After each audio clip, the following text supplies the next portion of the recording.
안녕하세요. 공선생의 부동산 하나입니다. 지금 보고 계신 영상은 전월산에서 미호천을 바라보며 촬영한 영상입니다. 4-2 생활권과 5-23 생활권 아파트 부지, 보름교, 연기면까지 잘 보실 수 있을 것입니다. 5년만 지나면 이곳도 아파트가 들어서서 생동감 넘치고 멋진 5, 6 생활권의 행복도시가 되어 있을 것입니다. 이번 시간에는 요즘 세종시 외곽 지역에 급매가 나왔는데 사야 할지 말아야 할지 물어보시는 분들, 아는 지인이 5천만원으로 세종시 임야미 토지를 지분으로 사라고 해서 샀는데 잘 샀는지 물어보시는 분들이 참 많습니다. 잘했다고 해야 할까요? 아니면 5천만원짜리 토지 공부를 했다고 해야 할까요? 그래서 이번 시간의 주제는 기획부동산 주의, 세종시 토지 투자 주의사항, 돈 벌려고 땅 샀다가 평생 못 팔고 후회합니다 입니다. 기획부동산에 한번 걸려들면 계약 안 하고는 못 베긴다는 말이 있답니다. 그런데 그게 기획부동산이라고 말을 하지 않기 때문에 기획부동산인 걸 모르는 게 문제입니다. 오늘 공선생을 통하여 주의해야 될 땅과 사려면 어떤 땅을 사야 하는지에 대해 야무지게 준비했으니 구독, 좋아요, 알림 설정은 필수로 장착하시고 영상 시청하시기 바랍니다. 그럼 시작하겠습니다. 세종시 아파트는 16주째, 17주째 하락하고 있다고 하는데 사실상 비과세 대상 아파트만 낮게 거래되고 그렇지 않은 아파트 가격은 똑같다고 보시면 됩니다. 그렇지만 토지 상황은 아파트와 다르게 아직도 불장입니다. 전국 토지 상승 1위로 싸고 좋은 땅은 없고 세종시 땅값은 오늘이 가장 싸다는 말이 어제 오늘 말이 아닙니다. 올해 3분기 땅값은 세종시가 1위, 서울이 2위, 대전 순으로 집가 상승 핵심 지역으로 세종, 대전이 되었습니다. 수치상으로는 1.48%의 상승률이지만 못난이 땅은 관심 없고 제가 취급하는 땅들은 20에서 30% 상승한 체감이 듭니다. 저는 땅이라는 것은 내가 팔고 싶을 때 언제든지 팔 수 있어야 한다고 하는 부동산 공인중개사로서의 중개 철학을 가지고 있습니다. 토지의 가장 큰 장점은 과거부터 현재까지 절대로 떨어지지 않는다는 것과 훗날 호재와 개발 계획 등으로 집가 상승이 일어났을 때 큰 목돈이 된다는 것입니다. 결국 땅이라는 것은 필요에 의해 싸든 비싸든지 간에 매매를 하든 국가가 수용을 하든 필요한 사람한테 팔아야 하는 것입니다. 훗날 팔고 싶어도 팔 수 없는 땅은 아무짝에 쓸모없는 땅이 되는 것이고 내가 죽고 나서 자녀들에게 손주들에게 상속을 주더라도 빚이 있으면 경우에 따라 빚까지 상속을 받을 수 있습니다. 기획부동산은 당신의 몇천만 원을 노리고 있습니다. 없는 셈 치자고 한다고요? 열심히 모은 돈을 어떻게 없는 셈 치겠습니까? 세종시 외곽 지역에 포장이 잘 된 계획관리 토지로 100만 원 이하의 토지를 찾기란 쉽지 않습니다. 그래서 이 취약 부분을 노리고 수십 명, 수백 명에게 토지를 잘게 쪼개기도 하고 누군지도 모르는 사람들에게 지분으로 거래시키기도 합니다. 3천만 원으로 10명이 모이면 3억이 되는 것이고 100명이면 30억이 되는 것입니다. 또한 500명이면 150억이 되는 셈입니다. 토지 원가는 30억짜리면 얼추 4에서 5억 정도 할 것이고 150억이면 한 20억 정도 할 겁니다. 이런 땅을 사신 분들의 대부분이 아직도 세종시 토지의 환상에서 못 벗어났다는 것입니다. 땅값 비싼 세종시에 땅이 있다고 거드름이나 자랑을 많이 하시죠. 나중에 현실로 돌아왔을 때는 이미 늦었습니다. 집안 싸움은 진작에 났고 소개시켜준 지인들과도 이미 쫑났습니다. 왜냐하면 그 지인분들도 피해자이기 때문입니다. 결국 가족과 중대한 논의를 거친 결과 팔기로 단단히 마음을 먹고 내놓으십니다. 또 다른 피해자를 만드실 건가요? 공유 지분에 대한 민법적인 사항을 간단히 짚어보겠습니다. 저는 변호사도 아니고 중개사이기 때문에 공인중개사 시험 준비하면서 이 부분을 공부했기에 정리해 보는 것입니다. 공유 지분은 권리의 일부이고 물건을 나누는 것이 아닌 구분 소유적인 공유의 개념입니다. 지분은 한 개의 소유권의 분량적 일부로서 개별적이고 독립적입니다. 즉 땅 문서 나온다는 것입니다. 공유자는 자기의 지분을 다른 공유자의 동의 없이 자유롭게 처분 가능하고 본인 지분의 저당권 설정도 자유롭게 가능합니다. 즉 내 지분에 대해서는 다른 공유자의 동의 없이 팔 수도 있고 대출을 받아도 된다는 내용입니다. 불법 점유자를 상대로 방어 제거 청구도 가능하고 손해배상금 및 부당이득금도 자신의 지분만큼 청구 가능합니다. 내 공유 지분이 있는 땅에서 아무 상관이 없는 사람이 땅을 쓰고 있다면 나가라고 할 수 있고 손해를 입었다면 내 지분만큼 손해배상을 받을 수 있다는 것입니다.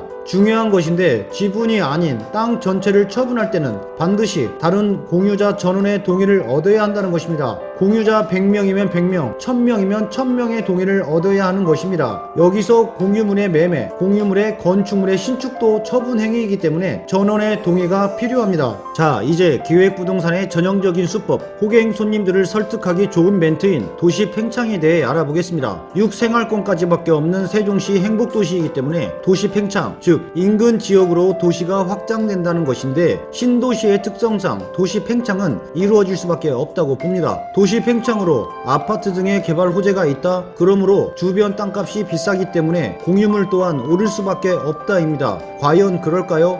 이론상으로는 맞습니다. 하지만 현실적으로 아파트가 들어서거나 대규모의 타운하우스가 개발되려면 얼마나 많은 시간이 걸릴까를 예상해봐야 합니다. 가까운 예로 영기면 공공택지와 조치원 공공택지 발표 지역을 보면 쉽게 이해가 될 것입니다. 이 두 곳의 공통점은 주거 지역이 아니라는 것입니다. 빌라나 주택, 밀집 지역이 선정되지 않은 이유는 가옥 소유자와 원룸, 투룸 빌라 등 거주자 및 소유자들과의 보상 가액 협의, 이주대책 마련 등의 시간이 너무 오래 걸리고 누구나 더 받고 싶어 하지만 유독 더 받고 싶어 고집 부리시는 분들로 협상이 쉽지 않기 때문입니다. 아파트가 들어선다는 소문이 있으면 그로부터 10년 이상은 협상을 해야 하는 것과 협상이 끝난 뒤로부터 10년 뒤에 아파트가 들어선다는 말 많이 들어보셨을 것입니다. 공유물의 지분권자 100명이 1000명이 되는 마법 같은 일이 공유 지분에서 벌어집니다. 토지주 분들 중에서 5년, 10년, 20년 동안 이 세상과 이별하시는 분들이 몇 명이 될까요? 세상과 이별하게 되면 공유물의 토지의 지분은 상속으로 전환됩니다. 배우자와 자녀 3명이 있다면 4명이 되는 것이고 이렇게 되면 400명으로 늘어납니다. 타 지역으로 이사해서 주소지가 불분명해지기도 하고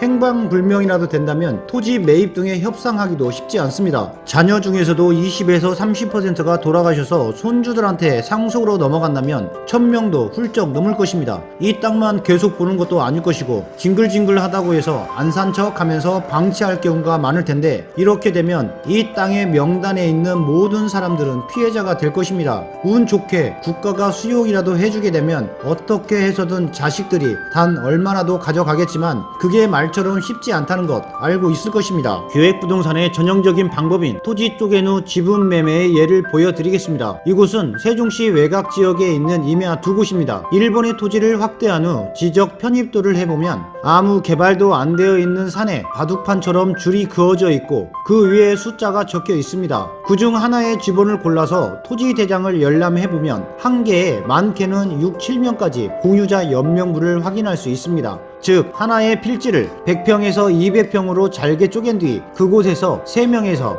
6명씩 공유자로 해서 판 것이고 이번 토지는 약 10,000평의 토지에 약 100명의 공유자로 설정시켜 놓은 것입니다. 정말 씁쓸합니다. 알았으면 하겠습니까? 몰랐으니까 하는 것이죠. 저 같으면 이런 곳에 몇 천만 원씩 내고 투자 안 하고 차라리 제 아이들 현금으로 줄 겁니다. 1000만 원 단위로 어떤 땅을 사야 할까요? 냉정하게 말씀드리면 그 돈으로는 세종시 온전한 땅을 살 수도 없을 것이고 풀 대출을 받아서 산다고 해도 깊은 산속의 맹지도 쉽지 않을 듯 합니다. 왜냐면 맹지는 대출이 잘 안 나오기 때문이죠. 만약에 샀다라고 해도 어느 미친 바보가 비싸게 사가겠습니까? 골치만 썩게 될 게 분명합니다. 차라리 세종시 땅 사지 마시고 내가 잘 아는 지역, 즉 어렸을 때 살아왔던 동네 등으로 도로 잘 붙고 건축 행위가 가능한 저렴한 땅으로 매수하는 게 현명하다고 봅니다. 원칙은 작은 면적을 사더라도 언제든지 팔 수 있는 온리 내 땅이어야만 합니다. 억 단위로는 어떤 땅을 사야 할 것인가인데 첫 번째,